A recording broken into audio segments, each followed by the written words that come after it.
All right, so let's talk Tuchel. Because I think we've made the point of, we brought up mental health with Conte. I think clearly Tuchel was not well. He was not well as again, private issue. Yeah. There was the Abramovich departure. There was a moment when they could, they weren't sure that they could make payroll. Yeah. They were forced to sell the club. All of a sudden, to drive the bus to take the team to a game. Exactly. Bowley Yeah. and Iqbali show up with the thing. He has to be effectively, the sporting director stroke chief scout because everybody at the club leaves or is sacked. Everybody, right? It's literally, the summer is him and Bowley and Iqbali, right? And you saw his nervousness. You saw, Yeah. fitting. What game? I told you. What was it the Villa game at Stamford Bridge I was at? Where he didn't move from his stay, sat down literally the whole first hour of the game. It was so not him. What about the game against Spurs when with the handshake with Conte when he throws this absolute hissy fit? Now, that 2-2. You can blame Conte too for reacting the way he did, but that's not normal behavior either, right? So clearly he's been through a lot. Now clearly time off is good for everybody. It's regenerative. He's better. Yeah. But I go back to what we talked about before. And I'm a big Tuchelista, as you know, going back to Mainz. And I love the creative attack. And, there's a video of himself, which I think he did to promote himself back when before he went to Dortmund, where he says, Thomas Tuchel, rule breaker. And he talked about, putting out formations and stuff like that. And sometimes, he'd have 10 men, but it was the perfect formation. And, we didn't see any of this creativity. We saw a lot of we saw some creativity with the pressing game. We saw a lot of real back to basics. And you can make the point that Paris Saint-Germain, no disrespect, bit of a zoo. You have the attacking players, what they needed when he came in, sort them out defensively, make them tougher to break down defensively. And don't worry, Mbappe and Neymar will sort something out at the other end, right? And he delivered that. Yeah. And then at Chelsea, leaking goals under Frank Lampard, again, tighten up the defense.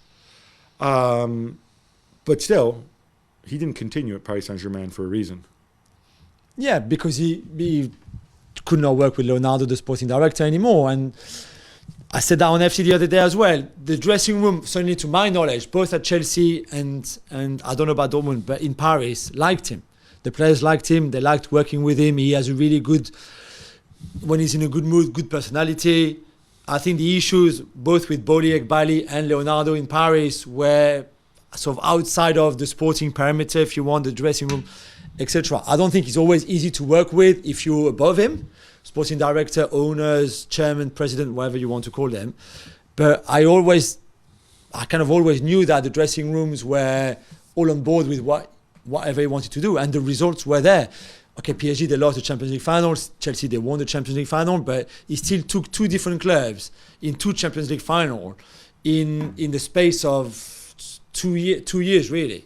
So so the result will be there. And I tweeted, and I know it was a little bit provocative. As soon as he got the job at Bayern, I said, now watch him win the Champions League with Bayern. And watch him beat Pep and City and all of that, because I think that he can do that. Remember when he arrived at Chelsea, he beat Zidane and Simeone and Guardiola on the way to winning that Champions League.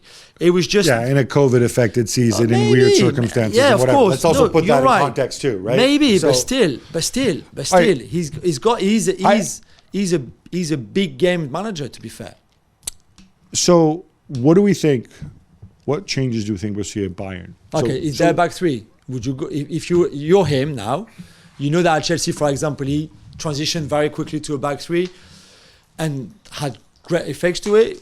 Nagelsmann started a little bit a hybrid back three, back four. Would you continue like that? Do you go back to a back three? Do you go 4-3-3, for example, if you're Tuchel? So my issue with the back three at Bayern is eventually, from Bayern, is these pieces don't fit, right? And I have to sacrifice whatever scenario I come up with.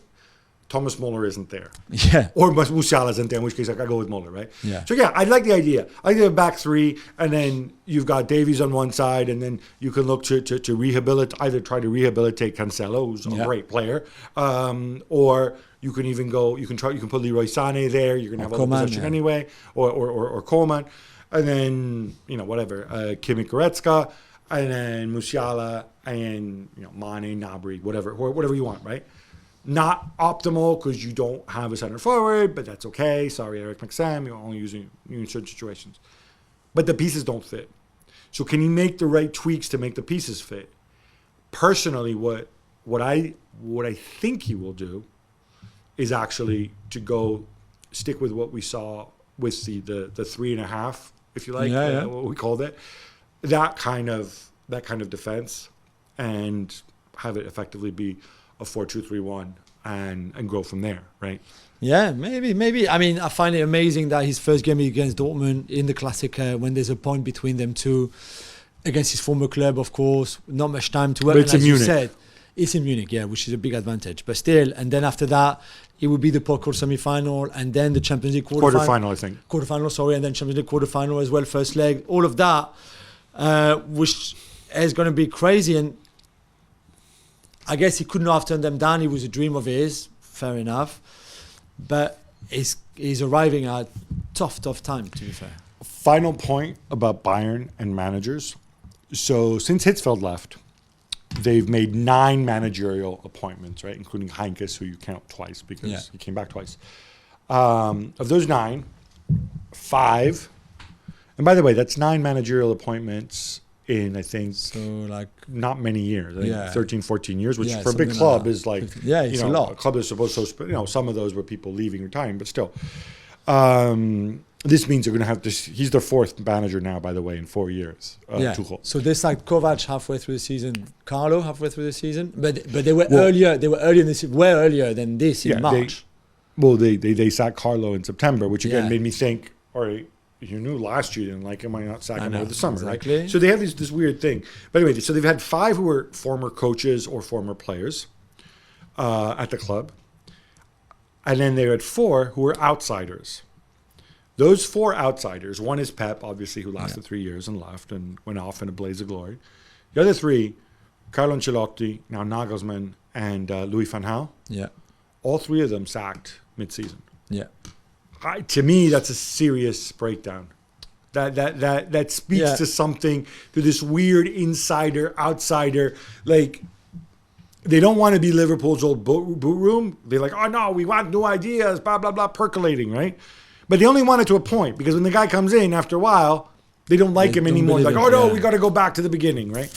So it's unusual situation, but it's going to be a great story. It's going to be great. Let's see. Thanks so much for watching ESPN on YouTube. And for more sports highlights and analysis, be sure to download the ESPN app. And for premium content and live streaming, subscribe to ESPN Plus.